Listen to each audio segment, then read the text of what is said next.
Free socks.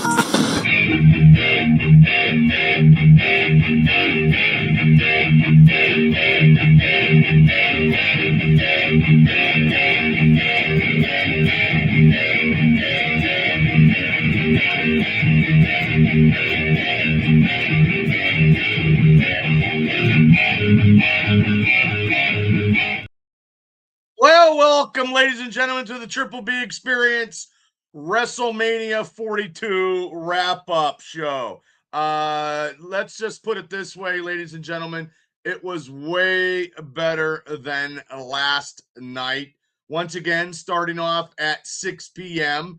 and actually having two matches on ESPN tonight instead of yesterday's when it was ESPN2. So there was approximately, I believe, 6 matches tonight, I believe. So 1, 2, 3, 4, 5, yes, 6 matches. More entertaining than the night before, and that's okay. I would like to see WrestleMania go down to having one night. I would like to see SmackDown Friday night, Saturday, maybe the WWE Hall of Fame speeches, which are a little longer. You get a lot more speeches because I like hearing all the backstories and the old stories from the old school guys when they do get in. And then Sunday, WrestleMania, of course, maybe have 8 to 9 matches, maybe, because it's WrestleMania. Then go into Monday night with Monday Night Raw. So that's 4 days. I know they're trying to get as much out of it as they can. The only drawback that I saw all weekend was a lot of commercials, a lot of corporate sponsors, a lot of sponsors, which I guess that's the end all, the beat all for companies like that. And when I said last night, when I said Slim Jim stickers on the tables, I'm surprised we didn't see any corporate sponsors on the ladders. And I'll get into that ladder match here momentarily. But there was a lot of they hit it off there when they put it on ESPN and they started it off. I guess they had one of the Jonas Brothers sing. I have no clue who he is because I'm an old guy. Hey, Craig, how you doing? Craig says, my favorite match of the night for me was a ladder match, but I love seeing Rhea Ripley win. Craig, I think all these matches tonight were actually very, very good. I was thinking more positive tonight than yesterday. I was a little antiquated and a little upset on how things were yesterday. I mean, they opened up. Oh, Gene. Yeah. They opened up, with, Brock Lesnar versus Omafemi. And it was like two gigantic, it was like King Kong versus Godzilla. Look, Brock Lesnar has been a force in professional wrestling for a long time, has wrestled the best of the best, has beaten the best of the best. He coming, into from OVW, being a collegiate champion and going to OVW and then being one at a time the youngest heavyweight champion, and then ending the Undertaker streak, and just being a force, a suplex machine. Today he met his maker in Omafemi.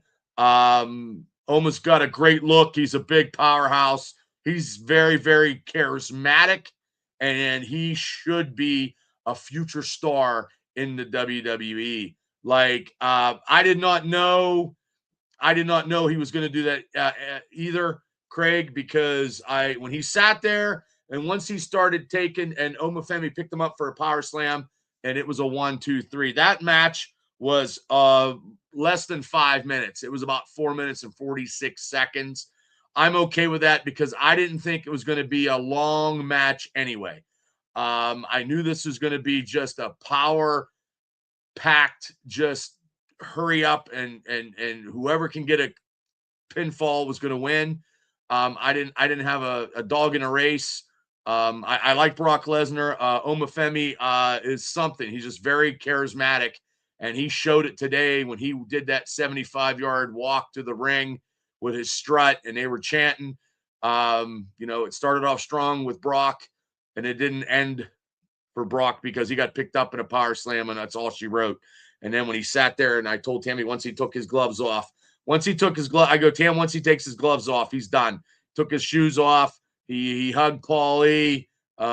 He showed some emotion. He was shaking the hands of fans going back to the gorilla position. So I don't know. It's not official. But when you do that in a professional wrestling in the center of the ring, you take your boots off, and if you have MMA gloves, that's pretty much it. Taker did it. A lot of other wrestlers have done it. Hopefully, we shall see. I don't know. I got your wrestler coming on. If you want. Bubba, I got you a wrestler coming on if you want.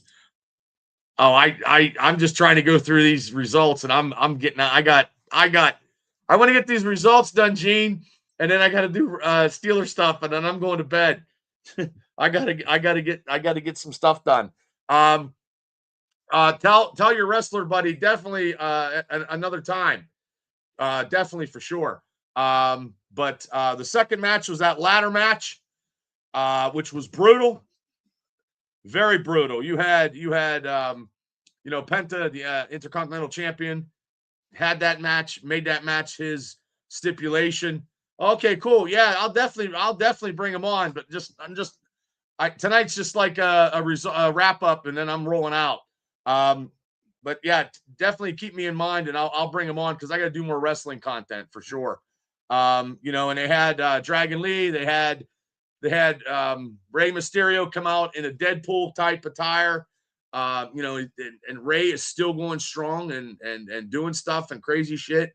And then they had that the young kid, his name escapes me.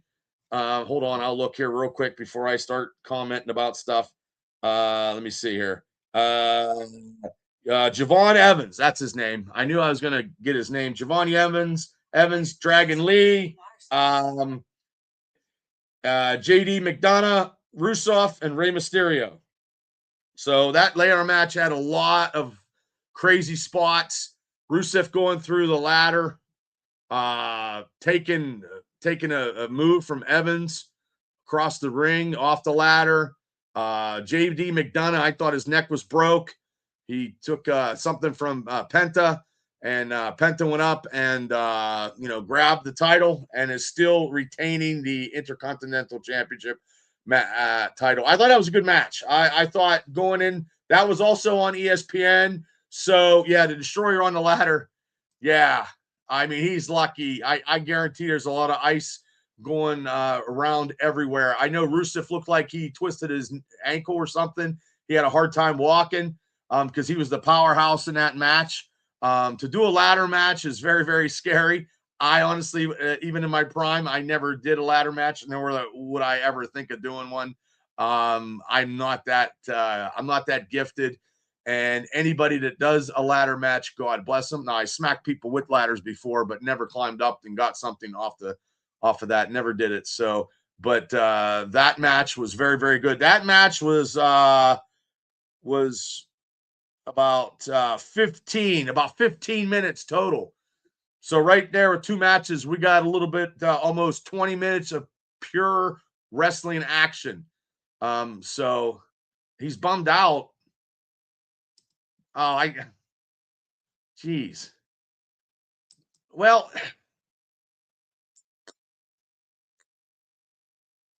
let me get through this and then I'll bring him on.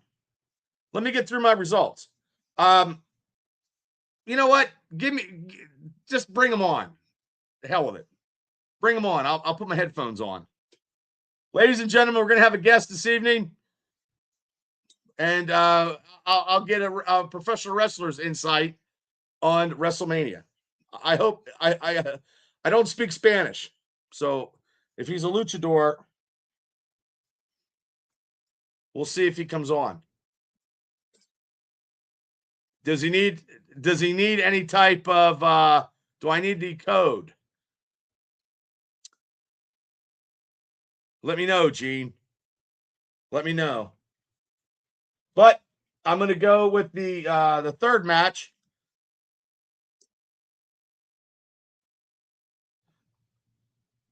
Yes, they were probably real tight. Oh, okay. Steven, hold on 1 second, brother. I'll give you a link. Hold on. Let me get the link. Bum, bum, bum. Okay, hold on.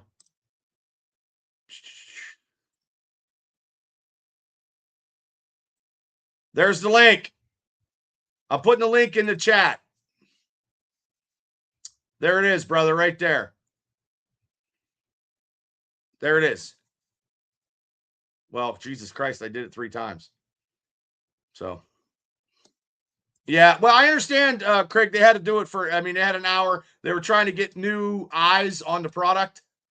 So, and like I said, if you heard me talking yesterday, I haven't watched WWE in a while because I'm just not happy with what they've been doing. But I mean, I know the storylines. I knew what was going on, kinda, so I sent it. I sent it. Hey, click right there.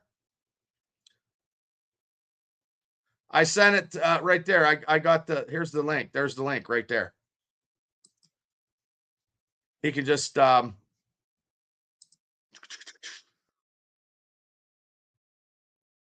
yeah. Oh, there he is. Holy hell, that's quick. Okay, I don't know how to say his last. I'm gonna call him Lord. Ladies and gentlemen, welcome to the show. Gene sent him on, and he's a professional wrestler. He's a lucha libre guy here. So, ladies and gentlemen, I'm gonna just say the Lord because I'm gonna mess that name up. So here we go. Lord, thank you to the show. Welcome to the show. What's going on, Bubba? So let me correct you because Okay. Gene just gets a little out of hand, and I love Gene to death. I am not a professional lucha. I'm not a professional. I own a small company here in South Texas. Okay. We're a bunch of marks that did what WWE said, don't try this at home. And we got trained and we started our own little company and we do storytelling in the ring. Okay. What's the name of your company? We're Apex Championship Entertainment. Okay. Yeah. Okay. Yeah. Gene always likes to throw stuff out there, doesn't he? Yeah. No. And he's been telling me about your shows and stuff for the longest time. So it's really cool to be hopping in here and stuff. So, well, yeah, at short notice. So, yeah. So, Lord, let's discuss that. I guarantee you watched it tonight. Did you not? I did. Okay. So what did you think of tonight's show compared to last night's? And let me get your review of last night's performances. Night one was very disappointing. It was very lackluster to me. There really wasn't anything that was surprising. There was there was just no shock elements. Paige's return was kind of the only oh my God moment, but it was already known that she was coming back. So it really wasn't. And I feel they had a missed opportunity to use Paige in a different way. They didn't need to team her with the Bellas. I don't know how you feel about the Bellas. I've never liked them. I don't like them either. I cannot stand them. And I feel like pairing them with Paige or pairing Paige with them right off the bat. I don't know. I feel like her comeback should have been bigger. She's a name that people have wanted back in WWE for a very long time. And I just feel she should have gotten the CM Punk treatment. When Punk made his return, it was this holy shit moment. They should have done the same with Paige. Maybe not to the same extent, but I just feel that they dropped the ball, especially having them win the tag team titles. So now she's back in the company, right, with all these other women who have been putting in the work in that company. And not that she's a newcomer, not that she hasn't put in her work, but as somebody who is behind the scenes in this kind of stuff, if I were to bring somebody new, even if it was an old champion that we had in the back, that left the company, came back, I wouldn't immediately give him a title. I Right. wouldn't immediately give her a title because you're still starting at square one, regardless of how over you were or whatever storylines you had in the past. That was a different WWE. It's a new era, and I feel that her winning immediately just it I don't know. Granted, it wasn't one of the main titles, it's Well, just I think, Lord, I think when they let it announce the day before, it took the yeah, flare off of the it did. shine on the car, on the new car. Yeah. Like there was no surprise. We knew she was coming, and there was no surprise. Yeah, yeah, and it could have been done in a different way. I would have rather seen her gone after one of the women champions other than the tag titles. You know, Mm, okay. everybody wants Rhea and Paige. That's a dream match everybody's been saying for years. They want Rhea and Paige. I think that would be really cool. I think, when and if they ever do work together, it might be a good match. But as far as everything else in night one, I was just very underwhelmed.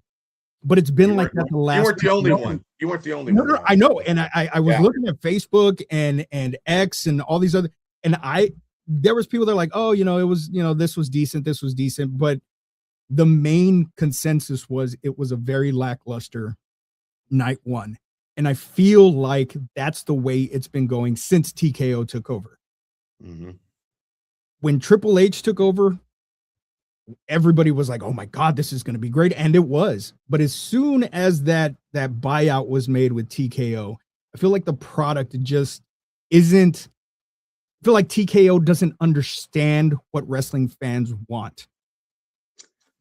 Yeah. Well, Lord, I know when I'm watching it tonight and I'm seeing the Walt Disney country cartoon songs in the commercials and on my platform where I was watching it, I was Yeah, like, you got to be kidding me. yeah, I was like, and I was looking at my wife, I go, this is ridiculous. yeah, I go, I saw movie trailers, which are great because they're great. There's some great movies coming out, but I shouldn't see them during WrestleMania. I shouldn't see them during a WWE pay-per-view or whatever. I know it's corporate greed. I mean, yesterday they had Slim Jims on the tables in the McIntyre match. Like yeah, I was like, this is ridiculous. Like I didn't see any stickers on the ladders tonight in that ladder match, which was surprising. yeah. Well, I mean, and it goes back to too, when Logan Paul first started coming out, Prime was everywhere. They had the Prime bottles everywhere, and Mhm. that right there to me, you have to have your sponsors or whatever, but at the same time, we don't care about that as fans. And I feel like the whole influencers coming in the ring, Jelly Roll being there, like Terrible, I terrible, get, I terrible. get. If you go back and you look at the history of WrestleMania, celebrities have always been involved, but it's not the way that they're doing it now. You go back to the 80s and Mr. T. That is, I was a kid when that occurred. You know what I mean? So it was like, oh my God, Mr. Yep. T, like that's so awesome. And even when what was his name? Tiny Lister, when he came out after he did No Holds Barred with Hulk He Hogan. played, yep, my name is Deuce. Yeah, He yep, played yep. Zeus and then ended up coming into the ring, and it made sense. What the hell is Jelly Roll doing there? How does that make sense? And even the story that they're pushing for it makes no sense. We don't want to see Jelly Roll in the ring. No, And at no. first I had the same opinion about Bad Bunny. When Bad Bunny first started, but I changed my mind really quick after seeing him wrestle because he has the talent. Mhm. He is, granted, he's a musician, whatever, but we've had musicians in the ring before. We've had other athletes in the ring before. There's just something about Bad Bunny that even if he were to be the heel, he's over. He's over with the crowd. And so I feel, I don't know, man. I Gives don't you a know. headache. It does because there's so many. I mean, if we don't write the best storylines in our stuff, you know what I mean? We don't have the best stuff going on. Well, and for me, it was always about the chase for the title anyway. Even on the independent scenes, when I did my stuff, it was always about that was the storyline. Yeah. For me being a hometown guy and trying to have the chase and not getting the opportunity and getting screwed over at the final second and keep getting screwed over and keep getting screwed over. People were very invested and they wanted to see it the final thing. And I think that's how that Cody run a couple years ago, Yeah. when we got shnookered and he didn't win it that one time, and then the storyline kept going, and then finally when he did it, like that match, I mean that match with Orton last night, and I know we're gonna talk about tonight's stuff too. Yeah. But I mean that match, it seemed like Orton wasn't on all cylinders. Something seemed off. Yeah. And the crowd was booing, booing Cody. And eventually, I feel he's probably going to turn heel, which is probably good for everybody because sometimes you just got to do that. But I mean, he's serious, got an eye injury. That's what I read. It's serious. Oh, I saw the video of it. He had when they were working on him, it looked like, dude, it was like right out of a scene in Rocky or something. Like it was swollen. He had the cut, like, and I don't even remember how he got it in the match because that's how uninvested I was in that match. Right, and it's Randy Orton and Cody Rhodes, and there was just no umph to it. It seems like with the back injury, and he was selling it and whatever, and I'm like, well, maybe he is hurt because he did have back surgery, and it just seems like Orton was not on all them cylinders, and he was like, to me, I could tell, you know what I mean? Because I wasn't a business. I kind of thought that I'm the greatest or whatever, but it just didn't seem like a Randy Orton flowing kind of match. Yeah. You know what I mean? Yeah. So, so you didn't like that one either? So not that I didn't like it. It was a decent match, but it just wasn't. It wasn't WrestleMania. There was something missing from this entire 2 nights. Something was missing. I was making dinner watching the ladder match, and a thought hit my head, and I'm like, what is missing? Like there's something missing. I don't know about you, but anytime I hear that glass shatter and Stone Cold there, that's my WrestleMania made. When I went to WrestleMania in Dallas a few years back, man, I've never screamed louder in my life. Even when The Rock came out, this was before I was really tired of The Rock. I was still marking out for The Rock. So he came out with this flamethrower, and we could feel the heat from where he was at, and we were like, holy shit, this is awesome. I don't know what was missing. Now, I don't know if it was the fact that we didn't get anything like that, where an old school guy came back just to, remind people, hey, I'm still here, or what, but something was missing, man. I don't know. To me, it just seemed off. The last match, which I was hoping that could have been the best match of yesterday, it wasn't flowing. Yeah. And Gunter and Seth Rollins to me was the best match of yesterday. Yeah, definitely. With the showing up of Paige. Other than that was it. And I liked Nia Jackson, Legend, coming out with Demolition. Oh yeah, that was really cool. That was cool. But that match was a fucking train wreck. So and then the first match, Jay Uso was champion last year. Now he's opening up. He's curtain jerking, doing a 6-man tag. And then he did that stuff with that podcaster. I don't know if it was shoot, it was real. To me, it had to be a shoot. No, it had to be scripted because WWE is not going to talk about it if it was truly real. Yeah. So, but there's no stars, because when you said when the glass breaks, like I was watching WrestleMania 15 yesterday with Austin beating The Rock at Mania, and it was different. And it was like, wow, everything was, the match just back then was just everything. It was the main event, just like it was like gangbusters. Yeah. And I feel that that's what's been missing from WWE as a product. Even I loved Bray Wyatt. He's a huge inspiration on my in-ring persona, and even that one match that he had, I don't know, that night light match or whatever that was fucked up. Yeah, that was kind of just like, no, like, what are you doing? And it had so much potential, and I don't know, man. I hate to say that they're losing their edge, but they really are. They're really losing the edge, and they're forgetting what. But if guys like us that are in the business talking shit, we get like, oh, you guys can't be saying that. You guys can't be doing that. we take a lot of slack because I know Yeah. I get a little bit of slack if I very opinionated on looking at the product. I understand that they sell merchandise and they're successful that way, Yeah. but I can also turn the channel and watch something else. Yeah, Now, exactly. you get when you say something opinionated, Lord, do you get I some did of the last boys are night. like, oh hey, don't It happened last night on Facebook, man. I had I made the comment that last night just was not good, and somebody commented, "Oh, I've seen worse wrestling," obviously taking a dig at our product. And I said, uh, I said, yeah, that's fair, you know. And I made a comment because so there's a lot of history going on right now.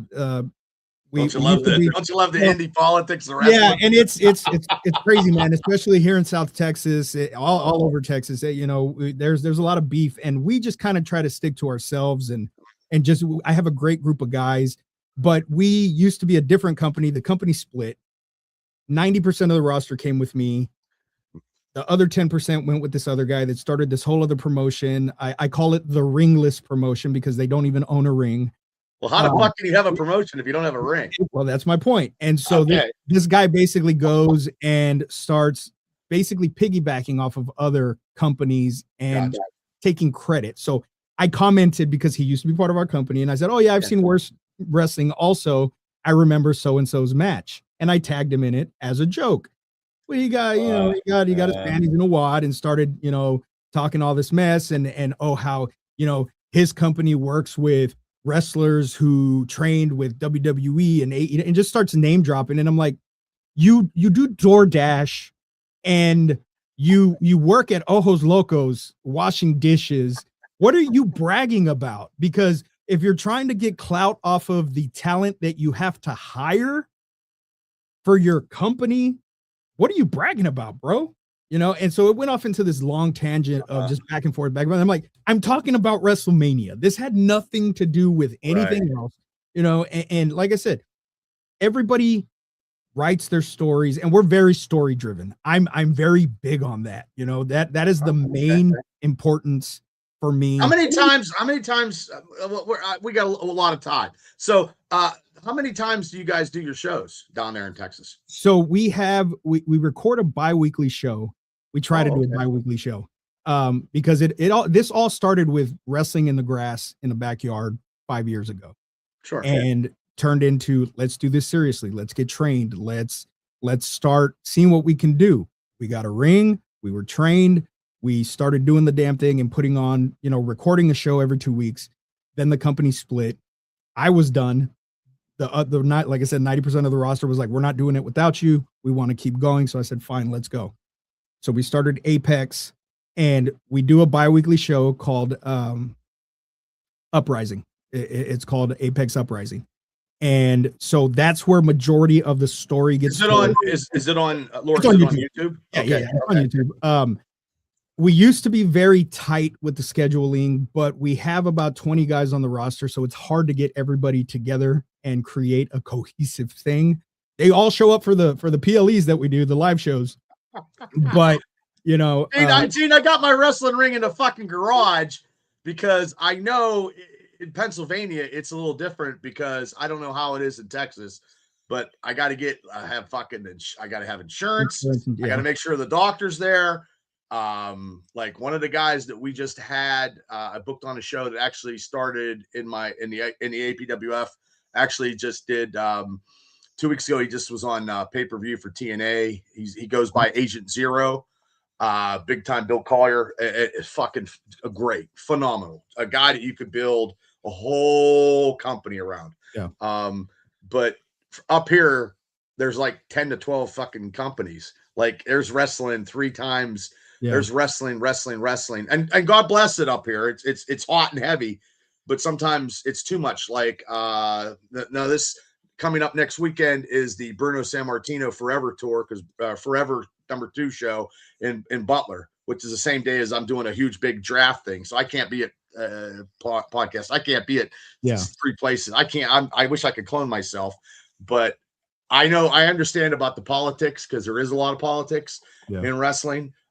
Everybody after 3 weeks of training, they think they're John Cena, and if they don't get the push, they're mother effing you, and it's backstabbing, and it's a great business. It's like the mafia. Once they pull you out, you try to Yeah. get back Yeah. in, and See, and that's what's I feel like that's what's different about my group of guys, because I always tell them, look, this is a starting point.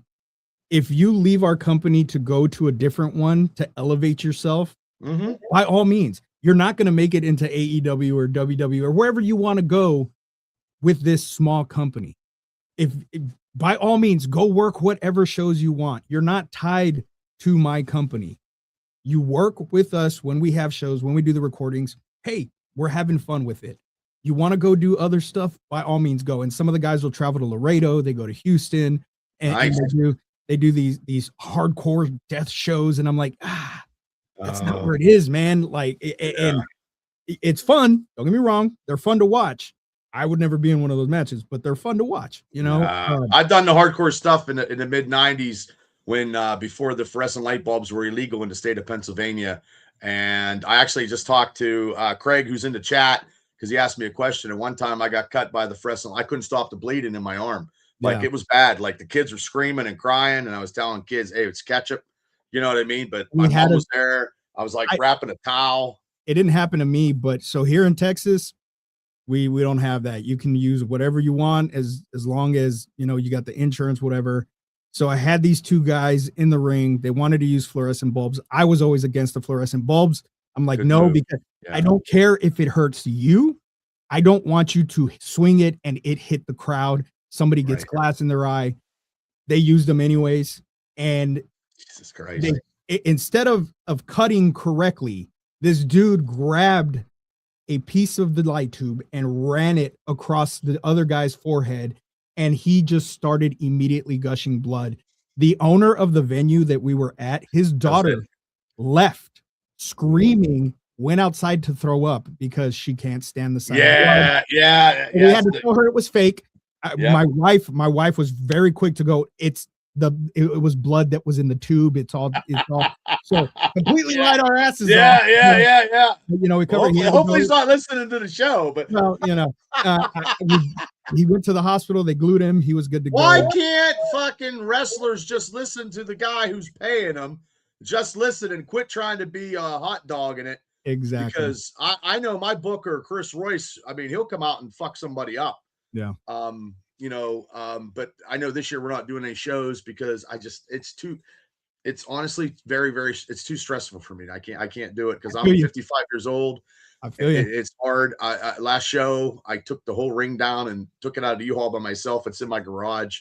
Yeah. I'm a big dude, but I'm just too beat up. I don't wrestle no more because I can't because of my job. But I mean, I know what you're going through, Lord. I know all about it. I got 20 some years. And now this is the easiest part is to talk about it.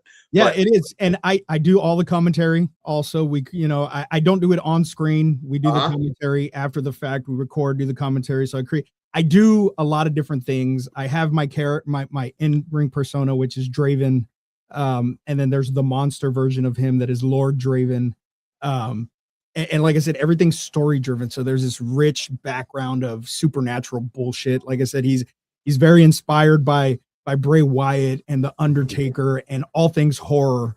I love horror. I'm on, one of mine and Gene's buddies podcast, the Gore and More podcast. So we do a lot of horror stuff. So that's something that's always driven me. I created this guy back on SmackDown versus Raw back in, the early 2000s on PlayStation 2 or whatever it was, and was able to bring him to life, and so we do it for fun. We do it for the love of wrestling. And we have shows we have big shows we try to do them every 3 months, but we're starting to get more and more people to want us to go and perform where we're not having to pay out of pocket for a venue ourselves. Right. Next venue we have coming up next month, we're going to Port O'Connor, and they're actually paying us to go over there and put on a show. So it's fun. I'm 44. In the 3 years that I've been doing this, I've broken my rib twice. Great fucking feeling. I'm 55. I started in my mid 20s. Yeah. And I mean, I would travel 2 hours and sleep in my car and train. And then I wrestled in front of Bruno Sammartino, and if he told me Oh, I sucked, I would have fucking quit. I know the Sandman just retired wrestling the Invisible Man on WrestleMania weekend. Well, when I worked him, his kids slapped me in the face and he beat me and hit me with his friggin' cane in Altoona. But yeah, I've wrestled some names, but you know what? The stories I could tell are enriching. I never got rich. I owned a company. I definitely didn't get rich doing that. oh yeah, and you won't. You won't. No, no. And around here, it's very. I live in Western Pennsylvania, so like I said, it's very, very, very populated with wrestling companies. I get along with I get along with all of them, Yeah. or most of 99% of them. I like to bridge the gap with everybody, and that's why I use my podcast to help everybody out when I can and interview guys and do stuff like that. But up here, it's a hotbed right now, but it's a hotbed. It seems like it's down there too. But and definitely, I'm going to be definitely bringing you back on because you know what the fuck you're talking about. I mean, but let's start talking. Talk about tonight's show. Now, I did talk a little bit about Brock Lesnar on my part, but let me hear your take on the Brock and Omofemi situation. I did not see him doing what he did as far as retiring at the end of the match. I didn't either. So that was kind of like, wait, is this really happening? I feel like if he was going to retire, that should have been part of the stipulation in the match. If you lose, you retire. Give us that. Give us that. Oh shit! There's no way they're going to retire Brock Lesnar. It's Brock Lesnar. I think that would have added a little. It was brutal match. I thought it was good for the 4 minutes, for the under 5 minutes that it was. Yeah. Because I like I said before you come on, my wife, I said, babe, as soon as he takes the gloves off and puts them in the ring, starts unloosening his boots, I said he's retiring. Yeah. But I wanted to see Brock versus Gunter because we didn't see that, and I thought that was going to be the match that made him retire. But I think he did it a little too well. He wanted to take Omofemi. I knew that was coming because he was taking moves that he never took before. Yeah. So I mean, Brock is a beast. And he did what he wanted to do in the business and in UFC and when he tried to play football. Yeah. So, I mean, he's a beast. So, and I feel it was a changing of the guard. It was Brock crowning Oba the new beast, because that man is big. I was telling my wife, I was like, my son's 6'2", 6'3" on a good day. I was like, he would make you look small, son. He's like, what? How tall is he? And I was like, I think he's like 6'4", something like that. But he's a big guy. Yeah, he looks massive. I thought for it being as short as it was, I would have liked it to go just a little bit longer, a little bit more brutal. Maybe another 2 minutes because those two are like King Kong Godzilla. It's not cool. That's exactly what I said when the match started. I said, son, this is like King Kong and Godzilla. It's about to go down. Like, this is the fight. Mm-hmm. And I had my 96-year-old grandmother watching it with me also. Oh, wow. That's awesome. She was there talking about when her and my grandfather used to go to the old Lucha Libre back in the day and watch all the old school luchadores wrestle and stuff. And she was enjoying it. So it was a really cool experience. But yeah, that match was fast. Like I said, surprising that Brock decided that he was going to retire. There really wasn't anything. I mean, Paul didn't say anything either after the fact, so it was just it was weird. That it did feel off. It did feel almost as if when he was slapping the little kids, when he was coming back to the locker room, back to the gorilla, when he was hitting the little kids and going to the sides, he's never done that before. No, so never. To me, that was something that nobody will ever see again, probably. But I'm wondering if it was unscripted because there was no commentary. They didn't say nothing during it either. So I'm wondering if maybe they were surprised, like, what the hell is going on? And they just, maybe he didn't, nobody knew it. He did it on his own. Yeah. Yeah. And that's what I'm thinking because it didn't feel, if it was going to be his last match, that is something that they would have advertised. It would have been something that needed to be promoted as Brock Lesnar's last match. Yep. And so with it ending the way it did, I'm leaning towards the side that it was totally unscripted. He decided he was going to do it. Maybe he talked about it a little bit, but nobody took him serious and he did it anyway. Yeah. Yeah. So going right into that second match, the ladder match, a couple of luchadors in that. How did you like that one? I look, man, I am a sucker for ladder matches. I was telling my wife because she's like, I'm just never invested in ladder matches. She's like, whenever there's just all these people in there, just I'm not invested. And I'm like, you give me a good ladder match, I don't care who's in the match. It's gonna be awesome because one, you don't know if somebody's gonna take a ladder to the face and get cut. You don't. I thought it was a decent match. Yeah, I did too. It was really good. I love Penta. Penta's probably one of my favorites right now. I didn't think he was going to retain. I thought they were going to give it to the Evans kid because they're trying to push that younger. Yeah. But maybe it's too soon for him. And then I might have thought that Rusev just out of the blue because it's not his style was more brutish power wrestling than everybody else. And I didn't think they were going to give it to Ray on a historical, nostalgic kind of thing. Yeah. But I mean, that JD McDonough taking everybody took some big bumps on that. I just turn away sometimes. It looks like a train wreck to me because I'm a big dude. Yeah. I ain't getting up on the goddamn ladder. Dude, I don't even like getting on the top rope, much less the fucking ladder. Ain't gonna happen, bro. I am 6 foot, 230 pounds. Ain't doing it. The guys were like, "Oh, you should totally do old school." No, because I can't see anything out of my mask, and my dumb ass is gonna flip off the rope. Absolutely not. Nope, not doing it. Well, Gene, that's true. That's very true. But also, too, Gene, they used to wrestle, and that was the key in ECW back then. Gene, They wrestle. But I got a question here for you, Lord, before we get into another match, right there from Craig. I don't know what's a Rudio. I'm not. My Spanish is terrible. I have no idea, Craig. I have no idea what the hell that means. I don't know what rudo means. I don't either. I know what technical is. I don't know what rudo is. Well, I wore a mask one time, but it was just all power moves because I played a Russian. Well, see, and I played Goga once too, and it was terrible. It's not a luchador mask that I wear, so that's where Gene is throwing false facts. It's not a luchador mask. And just because I'm in South Texas and Mexican Gene does not mean I'm a luchador, okay?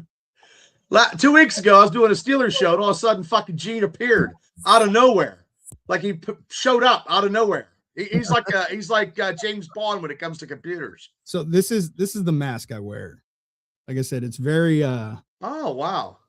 Yeah. So this is Lord. There's no mesh in the eyes. Okay.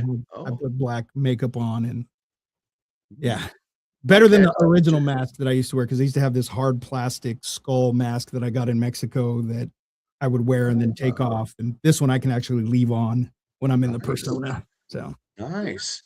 So okay, what the hell was the third match? I can't remember. What was after the ladder match? Was it Rhea? No. Oh, it was the US title match. Was it the US title match? Yeah. Sami Zayn and Trick Williams. Trick Williams. I was not invested in that match at all. I love Sami Zayn. I got to meet him when Raw was here in Corpus. And it was, and I remember this very vividly because it was the night that the Wyatt Six made their debut. And I'm sitting in the front row of Raw. There's an empty seat next to me all night. I'm dressed as Bray Wyatt that night because I already knew that the Wyatt Six was coming out. So got my fedora on with the Hawaiian shirt and the dreads. I had sewn dreads into the hat. Went as Bray Wyatt. Just, like I said, I'm I hear you. I hear you. And so I knew that Wyatt Six was going to be coming out. So I was like, I'm going to dress as Bray. I'm in the front row. Why not? Sammy comes out and he's shaking everybody's hand and he stops and he looks at me and he squeezes my hand and gets this look in his eye like he saw a ghost. I don't really look like Bray Wyatt. I look more like Husky Harris than I do Bray Wyatt. I can't grow a full beard or anything. And then he shook my hand and he was like, dude, great job. And just walked into the ring and did his little promo that he was doing. And then later on that night, the seat was no longer empty. And I look over and it's Mika. It's Bo and Ray's sister. And Okay. I felt so stupid sitting next to her dressed like Bray. And I was like, I am so sorry. She's like, no, don't be. She's like, you look Right. awesome. Like Well, you look, that's cool. yeah. Yeah. But Sammy's really cool, man. I like I said, I am a Sami Zayn fan. But I wasn't invested in the match at all. Well, I know they're trying to push Trick, and then he Yeah, come out with that rapper, which I had no idea because I'm an old man. Don't I mean I do like a little bit of rap, but I have no clue. He did get involved in the match yeah, because Sammy beat him a little bit and put him down, and then he did that one maneuver, and I was okay with what he did yeah, in that match. And I figured they were gonna. I didn't know they were gonna do like start giving titles away like candy at these yeah, lovely manias. yeah. But I know Trick's going to be a force, and I know Omofemi and Trick are going to have to face each other eventually.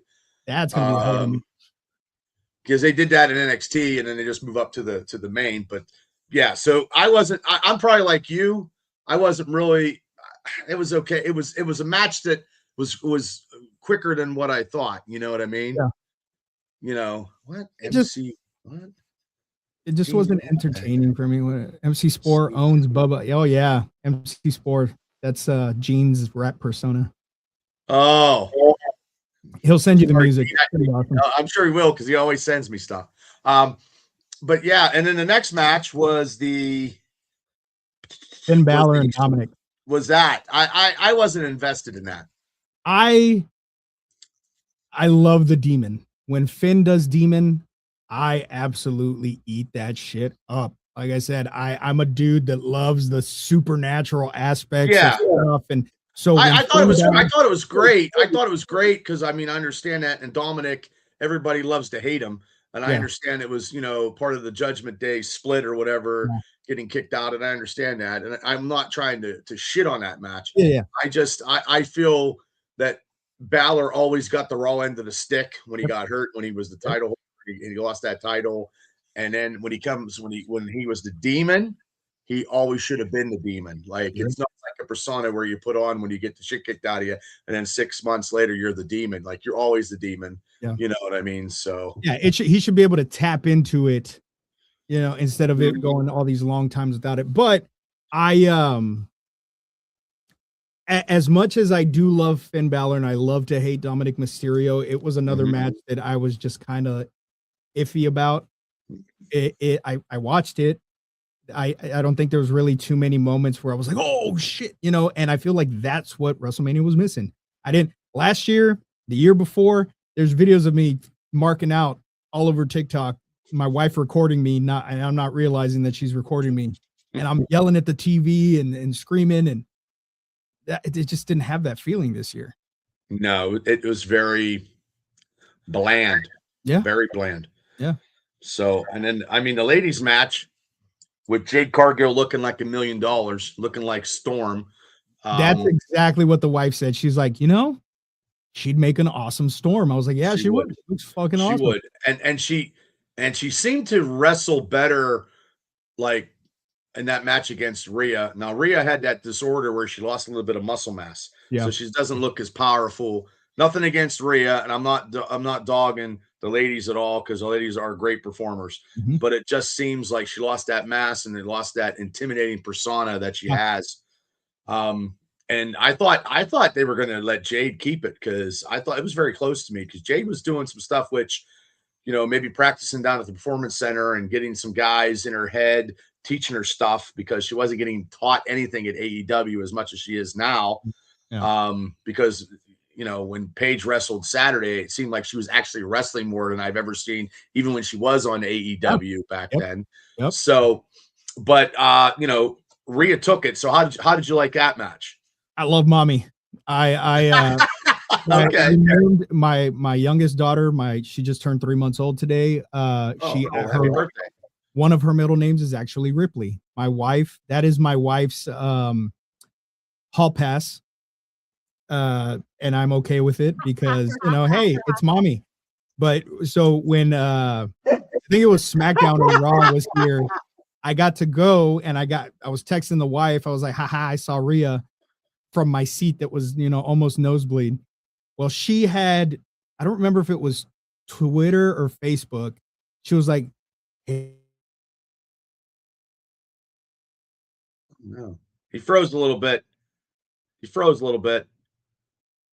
Uh-oh. Ta-da! Texas is hot down there in the internet. There he is. oh, all right." So Okay. the wife tweeted or Facebooked something and tagged Rhea Ripley in it and was like, "Hey, after the show, come to my bar. We have food. We have this." Rhea Ripley showed up. Get the fuck out of here. She showed the fuck up. My wife and I was gonna go hang out with my wife, but I was like, I'm gonna go home. What? She showed up.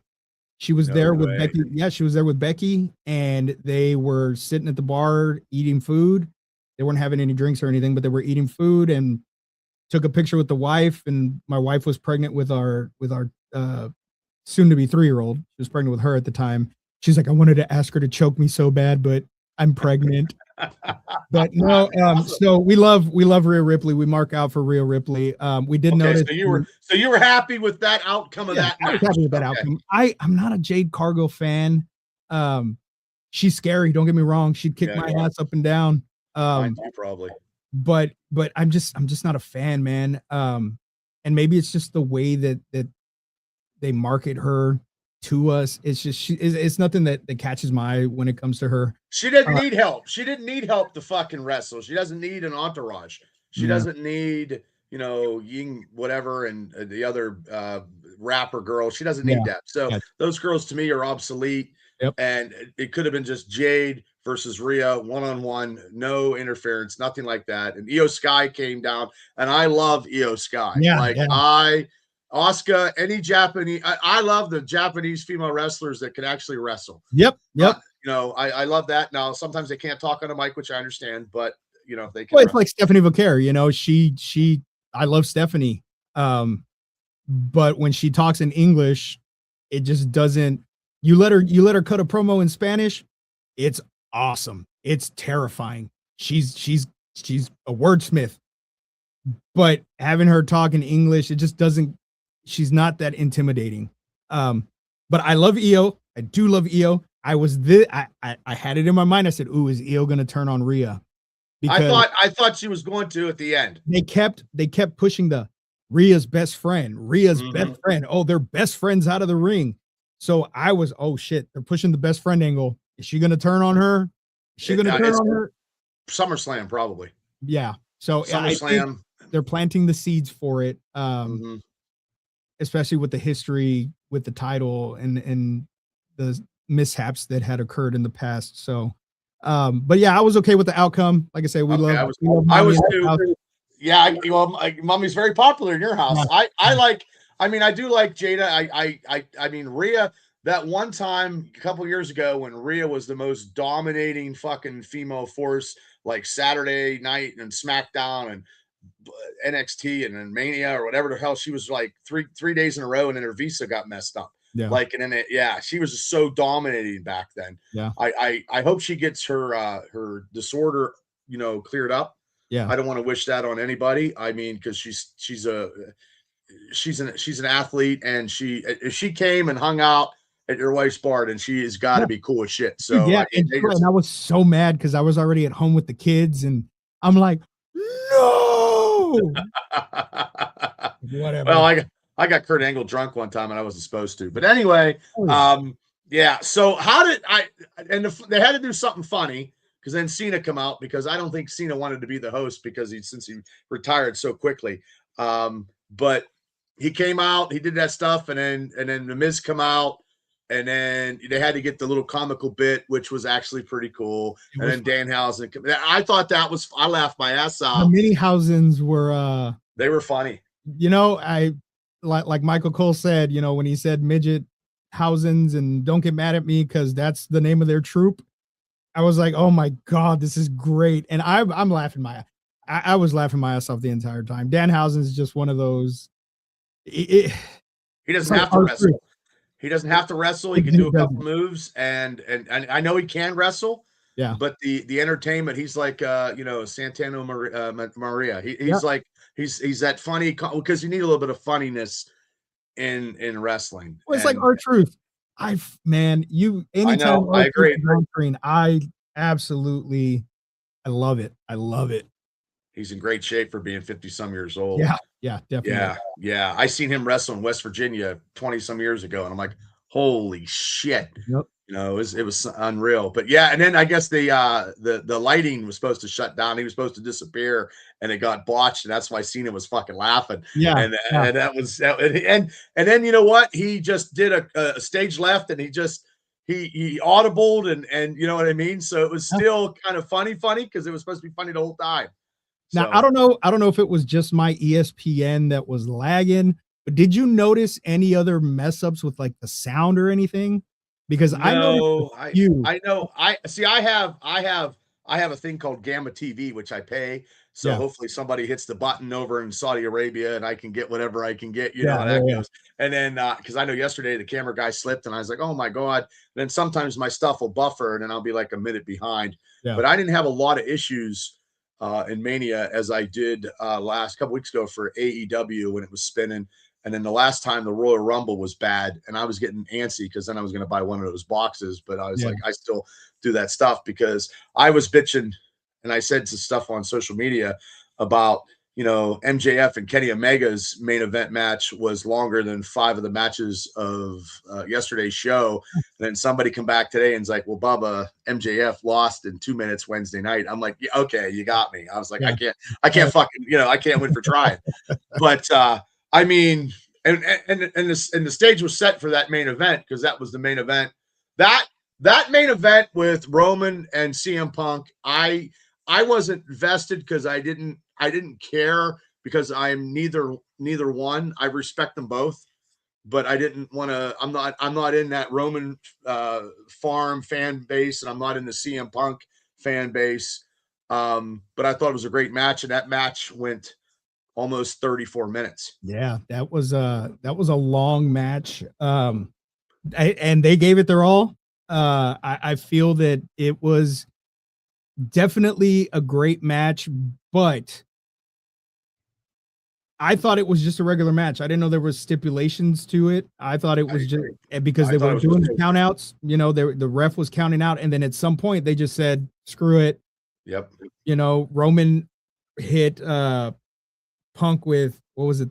Hit him with the stairs or some shit. And I'm like, was it there's no disqualifications? Like, he hit him with something? And I'm like, there's no disqualifications. What the hell's going on? The ref just stopped counting. So that was kind of odd. And then Michael Cole just kept saying, oh, well, sometimes you got to make adjustments.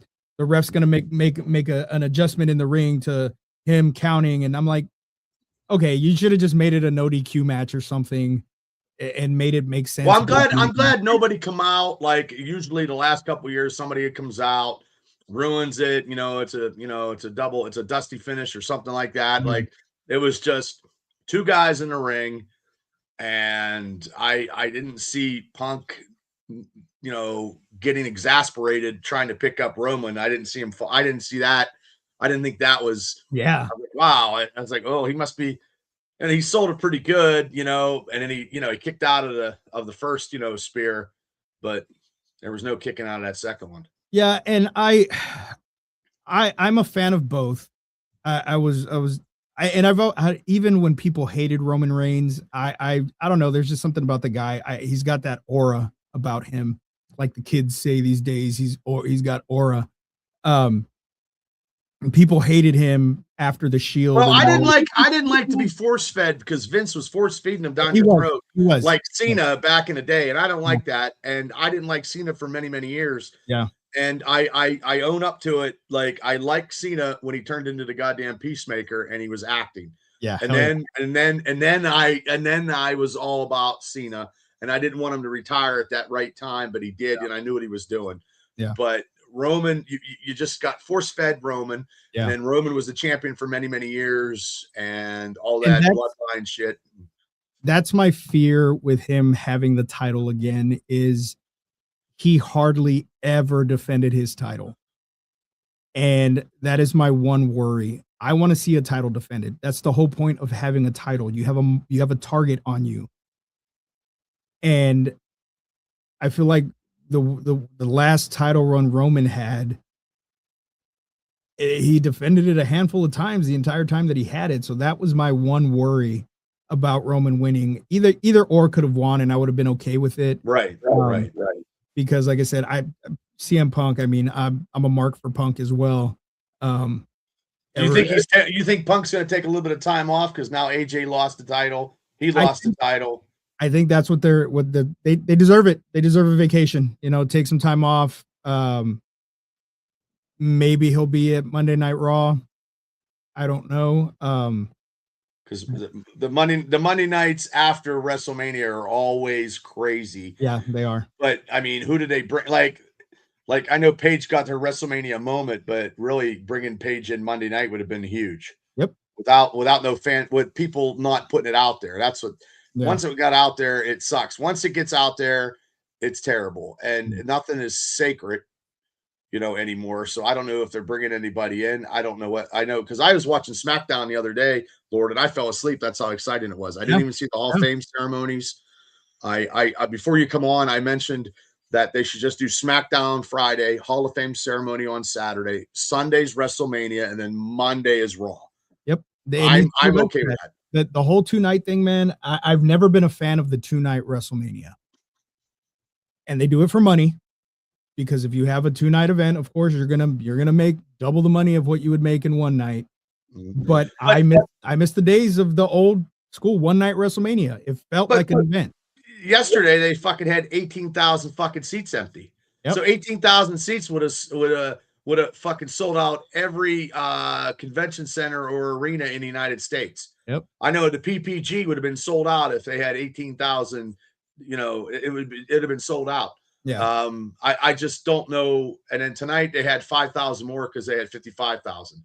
That's got them over 100,000. But I don't know who that guy was that opened up both days when they do that little montage of all that shit. Oh, he's the guy that wrote the musical. Nah. Hamilton. I hate to say this because I hate fucking Tom Brady with a passion, but being in Vegas and Brady owning part of the Raiders or whatever, I'd had Tom Brady open up fucking the opening and let him talk because it's Tom Brady and he's part owner of the Raiders and it's Tom Brady and you know what I mean, like to be a champion, I am a champion kind of stuff, you know what I mean? But that didn't happen, so I don't know. I didn't know who the hell that was. I know there's new champions, because I see Randy Orton taking the title here very, very soon. I don't know unless his back is that bad. Because there's new champions, Liv Morgan, Rhea, Trick Williams, new tag team champs, Roman Reigns. So there's everybody's still a champ except a new champ except for Cody. Yeah, which is crazy. Yeah. So we'll see where it goes, man. But they got to do something, man. Like I said, the product to me has been hurting since TKO took over, and they don't care. They don't care. They don't. But at the same time, ticket prices are absolutely ridiculous. They're not what they used to be. It's gone way up in price, even for nosebleed seats. We haven't had one here locally in a while. So I don't know. I have not been to one in a long time because it doesn't pique my interest, and there's nobody I wanted to see. Yeah. And that's a problem too, because I've been to, NXT is coming to a town called Johnstown, Pennsylvania on a Sunday afternoon, and tickets are $100 and some a piece. And I'm like, I'm not doing it because it's me and my wife. It's $300 for an afternoon show where I can go to an independent show and it would cost $40 or $50 for 2 tickets. I'm okay with that. Yep. You know what I mean? I love the independent scene, man. And I support all of, we have two actually bigger brands here locally, GCWA and TCW or TWC. And I support the hell out of those guys. They those guys are awesome. And are you close, Lord, to Booker T's Fed? So his is in Houston. I am about 4.5 hours away. Oh, okay. Yeah, I'm in Corpus Christi, Texas, so about 4 hours away. Because I think Booker's is in Houston. if I'm not mistaken. You might be right. You might Yeah. be right. Yeah, because we have so many. I got like for my house on a weekend, any hour in any direction is a show. Yeah. Yeah. And sometimes it's just I wish, and I always say that I wish they always get together, but the egos will not get together, and they Yeah, won't do man. it. And that's the hardest thing, man, is like I said, I'm very open for my guys to go work wherever they want, whenever they want, as long as it doesn't interfere with our Right. shows and our stories. Go do what you want, man. Go make those connections and do the damn thing, because nothing would make me more proud than be like, yeah, that dude got his start with us, you know. Mhm. Um, That's what I but tell people too. When we used to have an academy, we had a training facility, and I told people to go out and get stuff. And when I was closing my door, I was like, "Hey, look, go to places, go get bookings, go do something, because when you're a star in another company, you'll be a bigger star when you come back." yep, yep. Yeah. Wow. Wow. I was going to do the show by myself. I can't. No, brother. It was. I had just got back from dropping my grandma off, and my wife was like, "Hey, we got to watch the movie for the podcast tomorrow." And I was like, "All right, let's do this." And then Gene called me. He's like, "You're gonna Yeah. get Well. on Bubba's show right now," and I'm like, "What? Okay." Yeah. I was like, Gene, I'll get him on. I swear. But when Gene says something, it's like the mafia. You got to do what he You says. gotta do it when Gene But says, because yeah, but Lord Scuba, thank you so much. So how can people see your federation and your YouTube channel? so we are, like I said, you can go to YouTube and look up Apex Championship Entertainment, same as on Facebook. I'm gonna look it up. We have we have it sectioned off where it's our live events and our show Uprising that we do. The show Uprising is filmed in a backyard because, like I said, we are a backyard company that puts on PLE shows every once in a while at other venues and stuff. And we even have our own WrestleMania event where we have a 2-night event at a festival that's here about hour away. They bring us in every year to go do that. So we got a bunch of stuff coming up. And like I said, we're just a bunch of guys that enjoy wrestling, and we did what WWE told us not to do. Don't try this at home. And we tried it at home. And, and I have a buddy of mine that wrestles for one of the bigger companies, and I had reached out to him and I was like, "Hey man, like, could I, book you?" And I was like, "I know we're not a real company." He's like, "Are you making money?" Like, "Well, yeah." You're a real "You company. put on shows?" "Yeah." "You're a real company." And I'm like, "You know what? Coming from you, that means a lot, because I know how big you are within the other companies and stuff." And so, like I said, we stick to ourselves. We've reached out and we've cross promoted with another company out of Laredo, where we've had they're called Extreme Championship Wrestling, or Extreme Hardcore Wrestling. I'm sorry, and they those guys are crazy. They're good guys, and like I said, we cross. Yeah, if you're making money, you're a legit company in my eyes. Because and we pay our guys.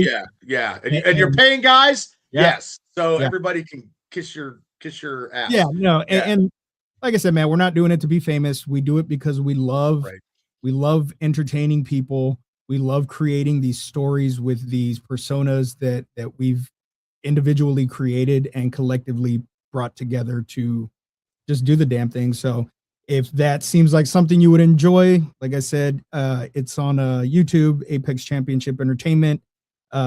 We have an event coming up next month, May 16th, called Clash on the Coast, and it should be a really, really cool event. So everything, like I said, the story's rooted in we deep lore, I should say, because everybody has a backstory. We have a guy called Madman Middleton who lives in the Corpus Christi sanitarium that does not exist, and he has a doctor, Dr. Harvey Quinn, that helps him. Maybe he works where I work. Yeah, maybe. And his thing is, like Popeye has his spinach, Madman has his pudding cups, and we'll take pudding breaks with the crowd. The crowd, he's our R-Truth. He is literally our R-Truth. I didn't say you were joking. I didn't think you were joking, Gene. I knew everybody, Gene. But also too, like my faction, we've gone through our ups and downs. The faction was dismantled and brought together, and now but it's all deeply rooted in this stories that we've been telling for years now. Oh, that's That's very now, interesting. yeah. So everything, like I said, everything's very story driven. I do Well, the commentary. you sound very wrestling knowledgeable, and you coming on and coming on and talking about your WrestleMania weekend experience. You know, anytime you got an invitation anytime on Oh, yeah, this. man. When I do wrestling, I'll get your email off of Mean Gene, the Good. Spy Machine, and like I said, because I haven't been really doing this too much lately Yeah. because I haven't been invested Yeah. because, and I know it's WrestleMania time, and that's when I do. But look, I'm a dot. Like it was like boom, boom, boom, boom, boom, boom, boom. But I wasn't feeling it. Like it's not like the independent stuff, like locally and like TNA and stuff. Oh wow, see, oh yeah, there you go. See, people are already checking you Oh out. yeah, man. We go when we do the live events. They're 2-hour events that we put on. We don't, Nice. if people are paying $10 a ticket, we're gonna give them a damn good show. Mhm. We're gonna do the damn thing. We're gonna show up. We're gonna show out, and we're just there to have fun, And if the crowd's having fun, sometimes we have 15 people, sometimes we have 100 people, but they're all gonna get the same show. Everybody gets the pep talk backstage by me, and I say it first, and then I let my booker talk after me. I was yeah, like, I'm the guy who pays. I let my booker fucking put down the thing, and 2 hours for us is just as good. yeah, Just as good. I mean, that's fine. And I was doing my shows on Sunday afternoons because I didn't want to compete with anybody, so I could get better, so I could get the big talent that everybody else is getting on Sunday. Because if they have a show Saturday, I'll get them, before they go home. yeah, yeah. Just trying to be smart, Yeah, but no, they man, share that's out. smart, yeah. I'm just taking a year off. I have a creative juices too, but it's just me and my wife and my booker Chris Coleman. Two of us, the Brewers, we're a little older, and my wife is like, "Oh my god, this wrestling business is just crazy." And I was like, "I told you, Tammy." I said, "It's you're always but me and you can relate because you're always promoting every day." Every day you have to. Even if I'm on a podcast and they're like, "What do you want to promote?" If the podcast is about horror movies or my buddy's other podcast that he does, I'm promoting. And that's just what you got to do as a promoter, man. And get out there, and not everybody's gonna like the product that we put out. We enjoy it, and that's all that matters, because we're as much as we're doing it. Our logo is by fans for fans. That's our logo. That's a So good that's a good T-shirt right there. yeah, That's a good yeah. T-shirt slogan. And we have a t-shirt. We do have a website, There you go. apexstx.com. It has all the character bios on it, or I'm sorry, talent bios on there. It's got the web store where you can go and get t-shirts and all that good stuff. So I have a really good group of guys. My general manager, Jason, he's just hands down probably the best general manager that we've had in the company. They come to me. Basically, I said, look, I'm stressed. I don't want to do all of this anymore. If I have to keep doing all of this, I'm going to leave. I hear you. He picked up the reins. They come to me with the finalized stuff, and that's it. Oh, you just got a subscriber, Oh, yeah, Craig. Way to go, Craig. Thank you. Craig knows his wrestling, man. He's been following me for years, man. Big fan of the show. Big fan of wrestling. Big fan of wrestling. Awesome. Good guy too, and a great musician too. So, but Lord Scuba, thank you. Yes, no problem. Thank you so much for coming on.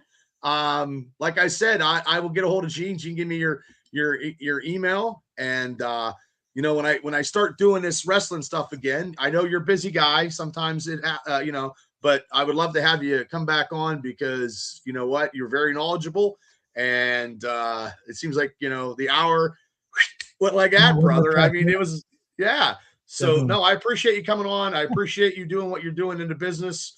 And I appreciate your wrestling knowledge. So appreciate you, man. Thank you. Thank you so much for coming on. Good night. Later, man. Good meeting you. You too.